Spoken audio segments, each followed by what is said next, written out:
একজন নেতা বারবার টার্গেট হচ্ছে আর একজন কমান্ডার অক্ষত থেকে যাচ্ছে। এটা কি নিছকই কাকতালীয় নাকি ভেতরে কোনো বিশ্বাসঘাতকতা হয়েছে? আজকে আমরা সেই প্রশ্নের উত্তরটা খোঁজার চেষ্টা করব।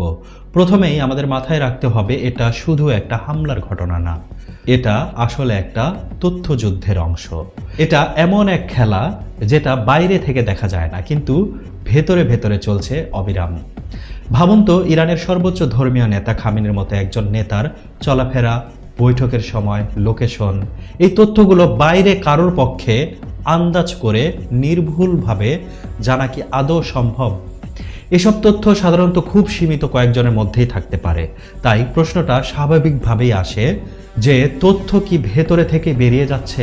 এখানে সরাসরি কাউকে অভিযুক্ত করা ঠিক হবে না, কিন্তু ঘটনাগুলো একসাথে রাখলে কিছু মিল চোখে পড়ছে। ইসমাইল কানি, তিনি একজন ইরানের কুদস বাহিনীর বর্তমান কমান্ডার। লেবাননে হাসান নাসরুল্লাহ নিহত হওয়ার সময় তিনি সক্রিয় ছিলেন। তথাকথিত 12 দিনের সংঘাতে যখন ইরানের শীর্ষ সামরিক পর্যায়ে বড় সড় ধাক্কা আসে, তখনও তিনি অক্ষত ছিলেন।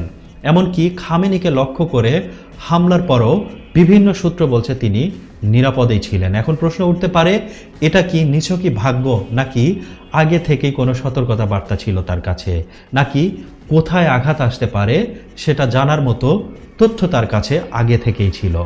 গোয়েন্দা জগতে একটা কথা আছে, একবার বেঁচে যাওয়া কাকতালীয় হতে পারে, কিন্তু বারবার বেঁচে যাওয়া অনেক সময় একটা ইঙ্গিত বহন করে।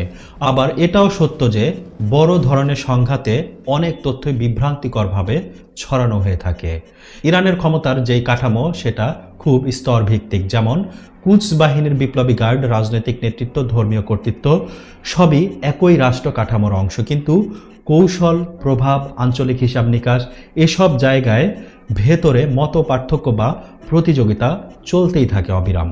তাই খামেনির নিরাপত্তা বলয়ের মধ্যে কোথাও একটা ফাটল তৈরি হয়েছিল এবং ইরানের ভেতরে খুব নীরবে ক্ষমতার পুনর্বিন্যাস চলছিল। আর যদি সত্যি ভেতরে কোনো বিশ্বাসঘাতক থেকে থাকে, তাহলে সেটা একক ঘটনা হবে না, কারণ এ ধরনের তথ্য একা একজনের হাতে থাকে না।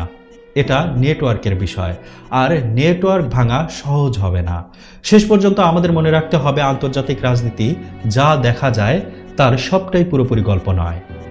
অনেক সময় দৃশ্যমান বিস্ফোরণের চেয়ে অদৃশ্য তথ্যের লেনদেন বেশি শক্তিশালী হয়, আর সেই অদৃশ্য জায়গাটাই এখন সবচেয়ে বড় প্রশ্ন হয়ে দাঁড়িয়েছে।